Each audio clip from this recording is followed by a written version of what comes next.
Olá, tudo bem? Nós estamos chegando com mais um programa em que a gente leva até você assuntos interessantes, né? Pelo menos a gente julga que sejam interessantes. Mas nesse caso de hoje eu não julgo, eu tenho certeza de que você vai gostar do nosso entrevistado.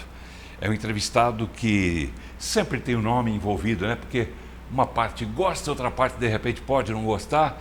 Enfim, polêmicas e polêmicas e polêmicas. Só para dar uma dica de quem que eu estou recebendo aqui, ele já chegou me dando cartão amarelo. Falei, mas amarelo, não fiz nada. Eu reclamei. Ele me deu logo um vermelho. Expulso. Enfim, essas aqui são algumas das armas que ele usa de trabalho, né? Os instrumentos de trabalho que ele usa. Claro que já deu para você entender que eu estou recebendo aqui hoje no programa, com muito prazer, primeira vez que eu vou fazer uma entrevista com um árbitro de futebol. E não é um árbitro qualquer, é um árbitro que nasceu aqui em Goiânia, nasceu em Teresina de Goiás, foi para Brasília, lá ele fez o curso, lá ele se lançou, mas depois voltou para cá para continuar a carreira. E continuou de uma forma brilhante, tanto que ele acaba de ser convocado mais uma vez pela FIFA para apitar mais uma Copa do Mundo. É a terceira Copa do Mundo de que ele vai participar, que vai começar agora, no meio do ano, e tenho certeza que você vai se interessar em acompanhar e acompanhar também o trabalho desse jovem, desse menino, né, que quando entra no gramado as pessoas tremem, né, porque ele é rigoroso, ele não conversa, ele vai aplicando logo o tal do cartão vermelho e cartão amarelo e bota disciplina na casa. Estou falando do Wilton Sampaio, árbitro FIFA. Wilton, que prazer em te receber. Eu conheci você num evento de premiação dos melhores do ano do Campeonato Goiano de Futebol, e ali eu falei, esse rapaz deve render uma bela entrevista e eu tenho certeza que vai. Tudo bem com você? Prazer em te receber. Olá, Paulo, tudo bem? Prazer todo meu, né, de poder ser entrevistado por você. Sempre admirei seu programa. Né? Muito obrigado. Então, estou aqui à disposição para a gente poder bater um bate-papo, né? Vamos, descontraídamente, sem cartão amarelo, sem cartão vermelho, vou até colocar para cá, mas eu fiquei curioso, porque é o cartão que vocês usam, que a FIFA distribui para vocês, né? Daqui a pouco a gente fala um pouco mais sobre eles. Mas é um prazer muito grande, viu, Wilton? Porque eu vejo, acompanho você pela televisão, que não tem ido mais a estádio, me decepcionei um pouco com o futebol, com o Goiás particularmente, numa época ruim, mas eu acompanho sempre pela televisão, pelo rádio, e sempre os comentaristas te analisam de uma forma muito positiva. Você é muito respeitado e eu fico feliz que assim seja, que nós tenhamos aqui em Goiás um árbitro de respeito no Brasil inteiro e no mundo inteiro. Daqui a pouco você vai contar um pouco da sua história enquanto a gente roda a vinheta. Vamos ver.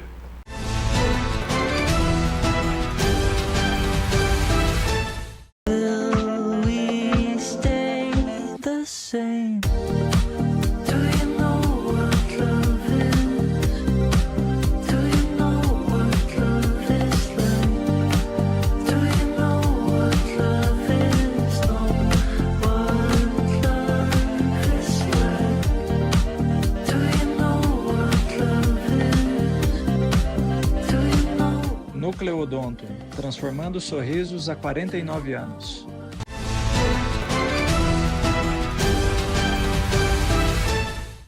Muito bem, já estamos voltando ao programa de hoje, recebendo um convidado para mim, inusitado, inédito, né? Eu nunca entrevistei um árbitro de futebol. E estou começando logo com um dos melhores do Brasil, se não o melhor, e um dos melhores do mundo. Está aqui o Wilton Sampaio, árbitro FIFA, vai para a Copa do Mundo pela terceira vez.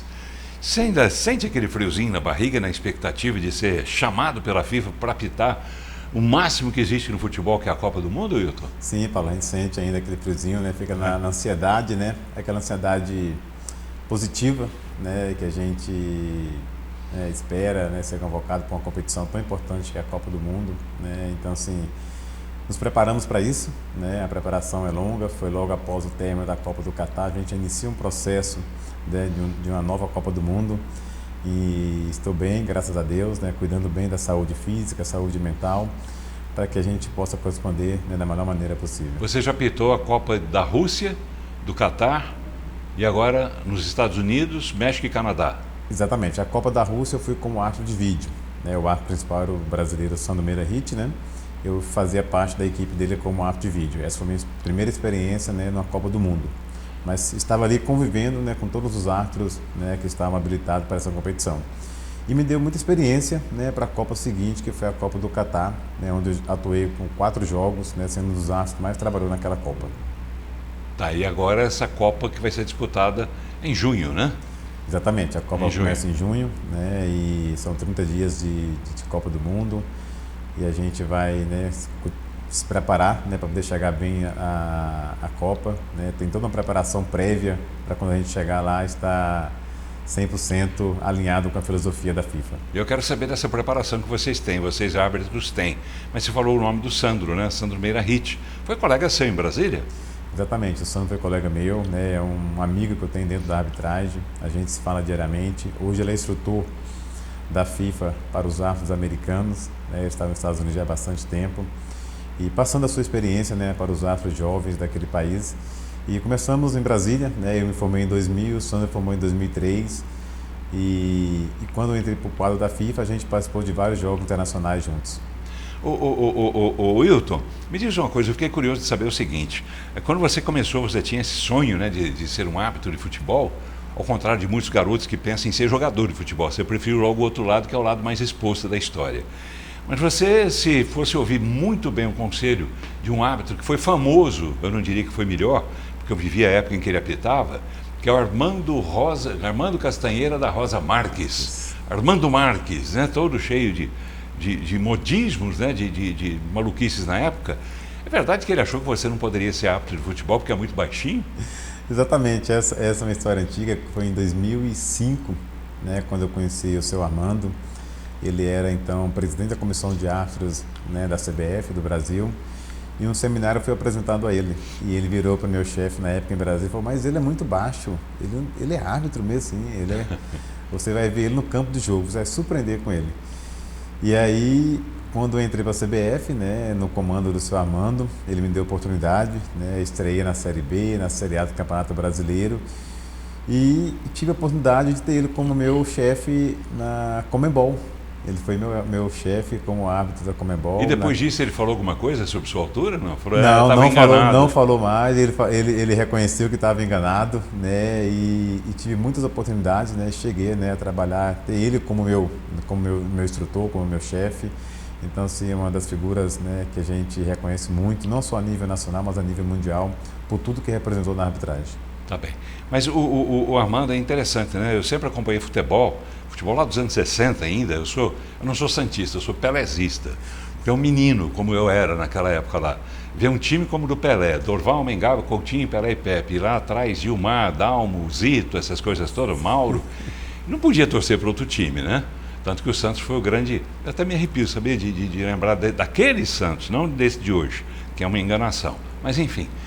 aquele Santos que nos anos 60, por exemplo, só não foi campeão em 2 anos do Campeonato Paulista porque tinha pela frente a academia do Palmeiras. Então, em 63 e 68, o Santos perdeu o título para o Palmeiras. Então, seria decacampeão a década inteira, né, de 60. Mas o Armando Marques, ele cometia erros grotescos, né? Por exemplo, em 1971, Campeonato Paulista, o jogo entre São Paulo e Palmeiras, bastava ao São Paulo vencer o jogo para ser campeão. E ao Palmeiras ele tinha que pelo menos empatar.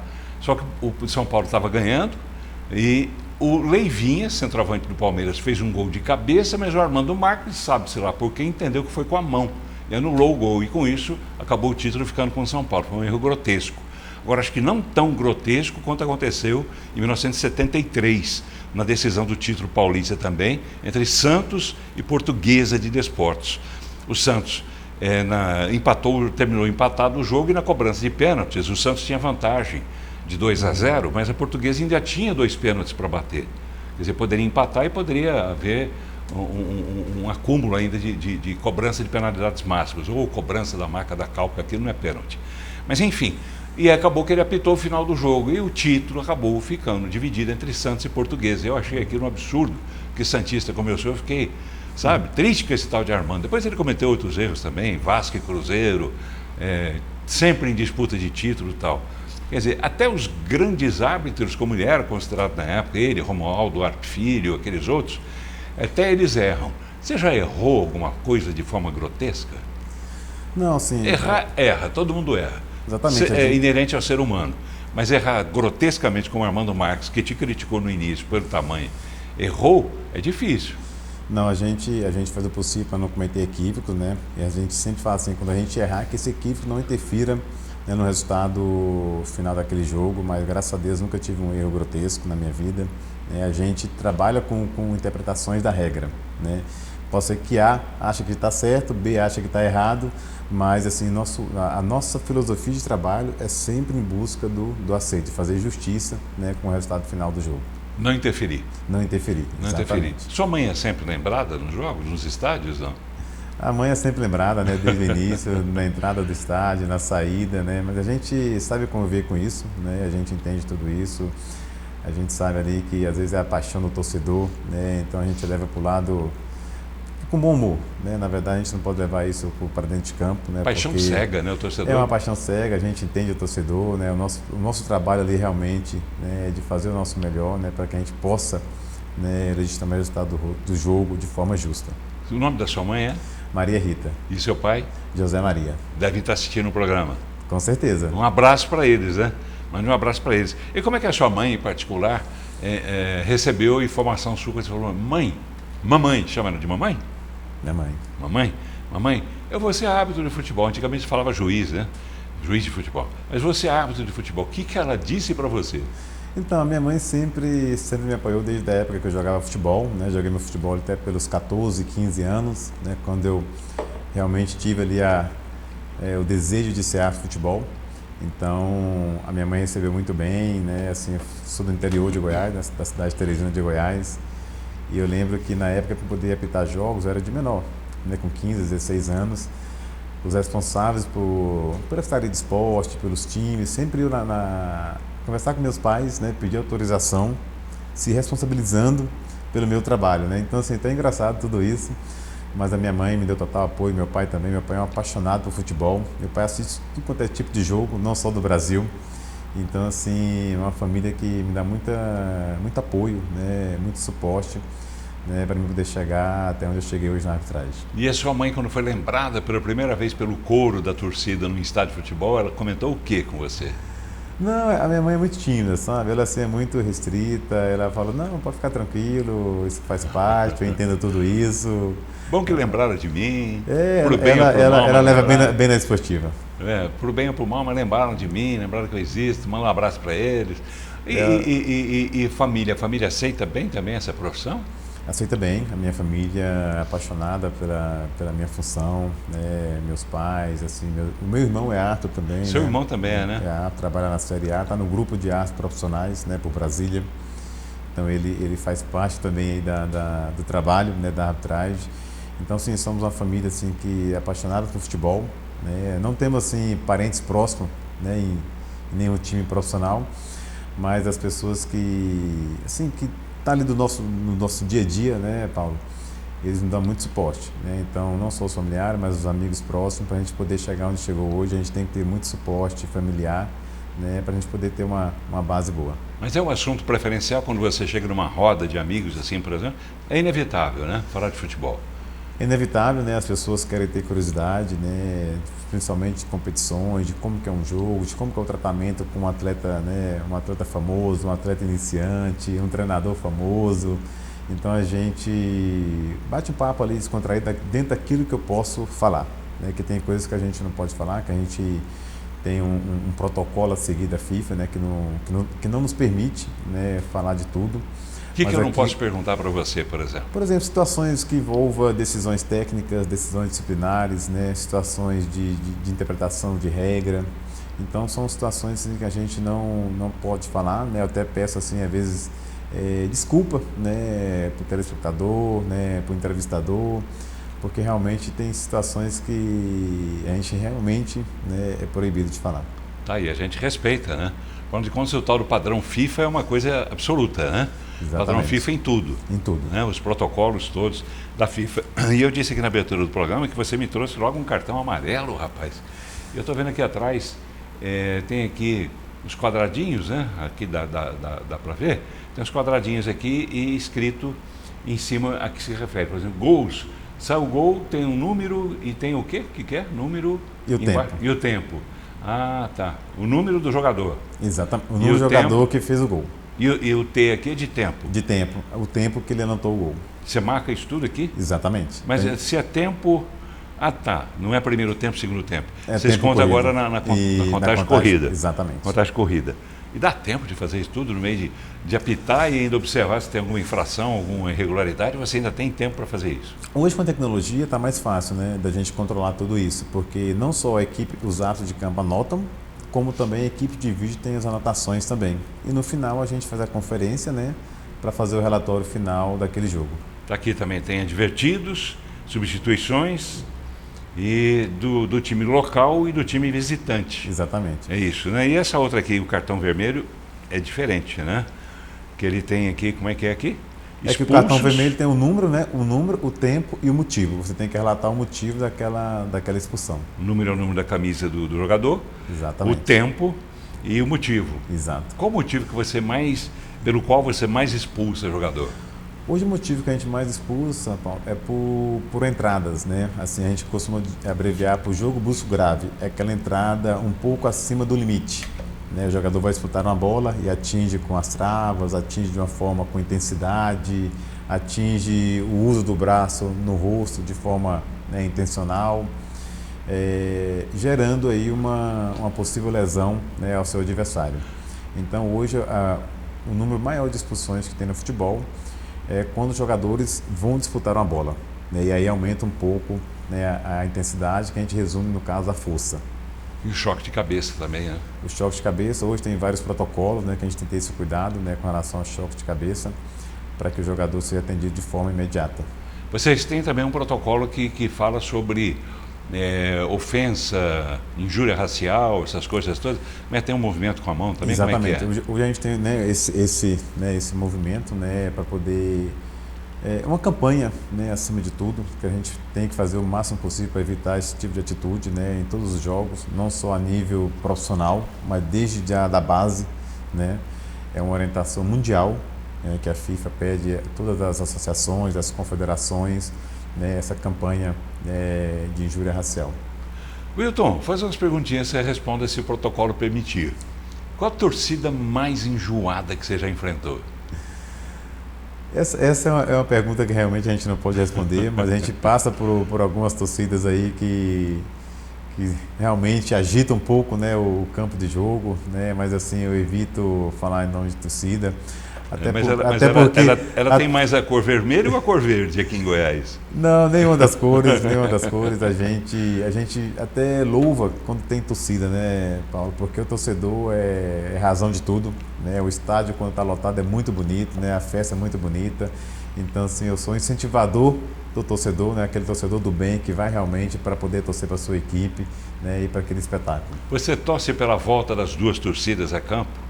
Ao estádio? Torço sim, desde que os protocolos de segurança permitem, né? É muito bonito, né, quando você faz um jogo com duas torcidas, né? Então a gente torce para que em breve, né, não só a nível local, mas a nível nacional, a gente possa ter aí o benefício das duas torcidas. E jogador mais enjoado que você já enfrentou? Enfrentar no sentido de que eles te enfrentam e você às vezes é obrigado a revidar. É outra pergunta também que a gente, né, não pode Passa falar, para frente. Né, mas assim, a gente respeita todos os jogadores, né? Hoje o respeito ele é mútuo, né, entre árbitros e jogadores. Passou aquela época que o árbitro tinha que desafiar o jogador, que o jogador tinha que desafiar o árbitro, né? Hoje a gente está no entretenimento, né? Então a gente tem que saber se respeitar, né, e ser respeitado também acima de tudo. Então assim, eu não tenho um jogador assim que tenha me dado trabalho, que tenha dado aquele assim, tirado o descontrole meu durante o jogo, até porque a gente é preparado para manter o controle, né, de forma psicológica, mas assim, prefiro não destacar nenhum jogador, né, pelo contrário, jogadores, a gente tem ele como, né, o nosso parceiro ali no campo de jogo, porque eles são as figuras, né, nós apenas conduzimos aquele espetáculo. Mas em que estado do Brasil, você apitou já em todos os estados, né? Em que estado do Brasil é mais difícil, tanto em termos dos jogadores, quanto em termos principalmente de torcida? Qual a torcida mais difícil de você enfrentar? Isso varia, Paulo, porque assim, depende muito do jogo, depende muito de qual competição você vai trabalhar, né? Geralmente os grandes clássicos, né, ele te dá uma atenção maior, aí você tem que ter uma preparação, né, mais especial de jogo, de jogadores, de como que aquela equipe vai se comportar de forma tática, né? Então eu posso ir num estádio menor que for, né? Pode ser um jogo de Série D, um jogo de Série C, às vezes ele é muito mais difícil que um jogo de Série A. Então isso varia muito da competição e do tipo de jogo que você vai trabalhar. Você já apitou jogos de todas as séries brasileiras, né? Sim, de todas as séries. Série A, B, C e D. Exatamente. Feminino também. Feminino também. Feminino também. Tá, inclusive já fiz uma final de campeonato feminino brasileiro. E está vindo aí a Copa do Mundo de futebol feminino, né? Exatamente. Aqui no Brasil. No Brasil. Eu estava vendo, esses dias o Brasil ganhou de 5-1 da Coreia. As meninas jogam bem, né? Jogam bem. Melhor que os homens? Assim, a gente sabe que tem aquela questão da limitação, né? Mas assim, dentro do perfil, assim, as meninas são muito boas, né? Assim, o futebol feminino, não só a nível, né, nacional, mas a nível mundial, evoluiu muito. Né? Tanto é que a Copa do Mundo está sendo um exemplo, né, para o futebol feminino. As competições nacionais, né, tá tendo uma visibilidade muito grande. Então, assim, eu tenho certeza que o futebol feminino cada dia mais está crescendo, né, e a gente torce para igualar, né, o futebol masculino. Wilton, em relação à sua preparação, você falou já sobre preparação física, psicológica. Quais são as preparações, tipo de preparações que vocês têm? Eu costumo falar que a gente prepara diariamente, né, porque a gente tem que cuidar da parte física, né, da parte física que engloba toda a questão médica, a questão alimentar, né, treinamento físico, treinamento técnico, que é você treinar jogadas preparadas para um jogo. Né, você treina com jogadores, você tem ali o seu treinador, né, de arbitragem que vai te passar um trabalho simulando um jogo de futebol. Né, e cuidar, né, da parte psicológica, né, a gente tem que cuidar muito da parte psicológica porque... eu não falo por questão de pressão, porque pressão a gente já, né, vive diariamente, né, no nosso trabalho. Mas é a questão meio de você se qualificar o máximo possível e estar equilibrado, né, para os grandes momentos que o jogo vai exigir de você. Porque a gente trabalha com decisões, né, e muitas decisões elas são interpretativas. Né? Pode ser que para A está certo, para B está certo, para C está errado. Então a gente faz o possível, né, para se preparar mentalmente, fisicamente, tecnicamente, para lidar com tudo que o jogo vai nos exigir. Tá, e essa preparação psicológica, por exemplo, existe um protocolo por parte da FIFA também no sentido de que vocês têm que fazer todos os dias aqueles exercícios, aquelas preparações, e você tem que fazer um relatório diário? Como é que funciona isso? Exatamente, a gente faz um relatório, no meu caso, semanal, né, do meu trabalho físico, do meu trabalho técnico e do meu trabalho mental. Né? Então eu tenho um preparador físico, eu tenho um preparador para a área técnica, né, para situações de jogo, e a minha psicóloga. Quem paga isso? Hoje quem paga isso, a gente já tem um aporte financeiro, né, de preparação para a Copa do Mundo. Né, a FIFA nos ajuda. Hoje a CBF tem um grupo de árbitros profissionais que ela também nos dá um aporte financeiro, porque antigamente isso era tudo por conta do árbitro. Né? Hoje não, hoje os árbitros que estão em preparação para a Copa do Mundo já tem esse aporte financeiro, e os árbitros também que são profissionalizados pela CBF, né? A gente tem um grupo de árbitros pró, né, com 72 árbitros. Então a gente também está tendo agora um aporte por parte da CBF para que a gente possa cuidar, né, de todas essas situações, técnica, física, mental, né, cuidar da área de nutrição. Então tudo isso é importante para que a gente possa estar 100% apto, né, a trabalhar. Falando em trabalhar, você trabalha além de ser árbitro de futebol? Até 2017 eu trabalhava, né, mas aí com a exigência que a arbitragem vem exigindo a cada dia, né, eu de forma particular, né, pedi afastamento do meu trabalho, né, para dedicar de forma exclusiva para a arbitragem. Tá, você parou de trabalhar então em 2017? 2017. Você se dedica apenas à arbitragem? Apenas à arbitragem. Vou fazer uma pergunta boba, mas óbvia. Compensa? Hoje, no meu caso, sim, por ser um árbitro internacional, né, por participar de várias competições, de vários jogos, né, então, no meu caso, compensa, né, até para mim poder dar o máximo, né, dar o meu melhor, né, no campo de jogo. Então, dedicação exclusiva. Dedicação, né, exclusiva para mim. Existe uma ajuda, digamos assim, uma ajuda de custo, ou você ganha por jogo, por partida apitada? A gente ganhava, né, por partida apitada, né, por número de jogos. Hoje a CBF já nos dá um valor básico, né, hoje a gente já tem um aposto, fazendo o jogo ou não, nós temos um valor X, um salário mensal. É importante destacar isso, todo o serviço, todo o apoio e suporte, né, que a CBF tem dado agora para a gente a partir desse ano, para que a gente tenha aí um valor mensal e mais um bônus por jogo. Bônus por jogo. Exatamente. Compensa. E quem vai apitar a Copa também ganha por partida. Exatamente. A Copa você ganha por partida, né, e por convocação. Tá bem, vamos fazer o seguinte, tenho muita curiosidade ainda. Se você estiver disposto, eu chamo o intervalo e a gente já volta para continuar perguntando. A gente pergunta e ele responde se estiver dentro dos protocolos da FIFA. Se não tiver, a gente respeita. Vai perguntar, porque jornalista, você sabe que nasceu para perguntar. Vamos fazer o seguinte, rápido intervalo e a gente já volta.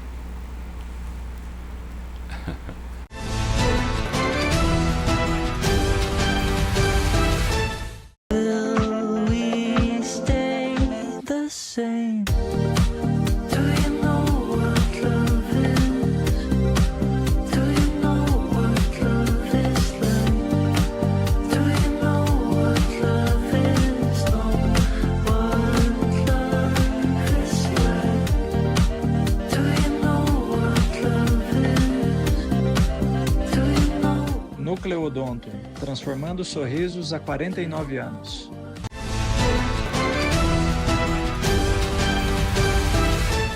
Muito bem, já estamos voltando ao programa de hoje e a gente vai fazer o seguinte, não apenas no programa de hoje, porque eu sei, tenho certeza que tem potencial para mais coisas a serem perguntadas e respondidas, que eu vou encerrando o programa de hoje, mas já emendando com uma outra entrevista, uma outra parte da entrevista para a próxima edição do nosso programa, porque o assunto, a conversa aqui com o Wilton Sampaio está muito boa, ele que é árbitro FIFA, e eu vou convidar, se você puder, evidentemente, a gente fazer logo depois desse programa um outro programa, a gente grava para exibir na sequência, pode ser? Pode ser. Então vamos lá, Wilton Sampaio, árbitro FIFA.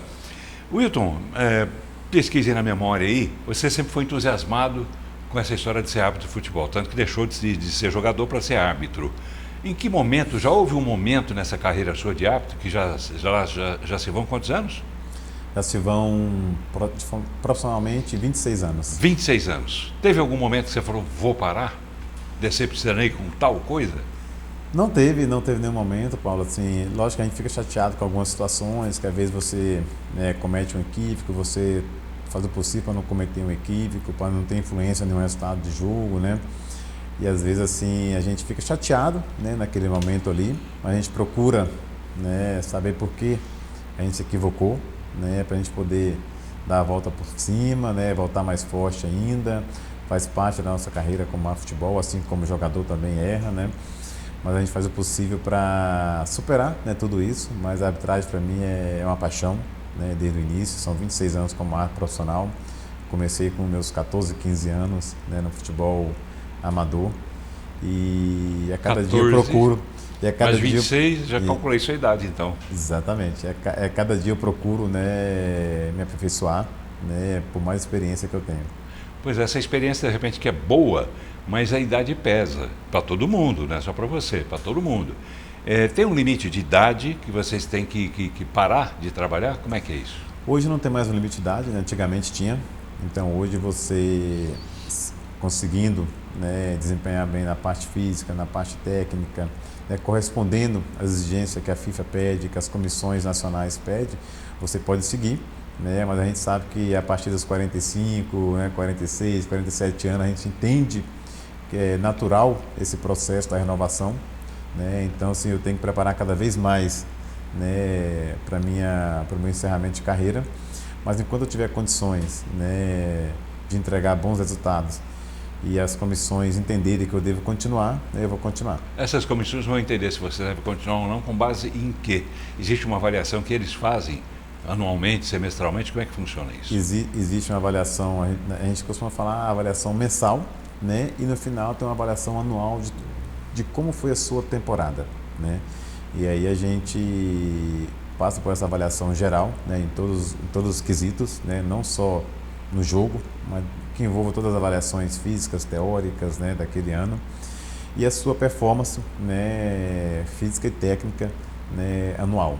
Então isso é levado em conta sim. Isso, né? É feito onde? Aqui em Goiânia mesmo, lá em São Paulo, no Rio? Isso é feito a nível local, nacional e internacional. Você tem que ir lá para se submeter a isso? Exatamente. A gente submete avaliações físicas e teóricas a nível, nessas três instituições, né, nesses três segmentos, a nível local pela federação, a nível nacional pela CBF e a nível internacional pela FIFA. Vamos fazer o seguinte, nós vamos fazer uma parada técnica para tomar uma aguinha e a gente vai começar a gravar um outro programa que vai ser exibido então na próxima edição desse nosso programa aqui pela PUC TV. Pode ser? Pode ser. Então tá. Fique aí, que a gente agradece por enquanto ao telespectador e volta no próximo programa para concluir essa entrevista com o Wilton Sampaio, o Wilton Pereira Sampaio, ele que é árbitro FIFA. Eu tenho certeza que você gostou dessa parte e vai esperar pela próxima. Um grande abraço a todos vocês. Até já.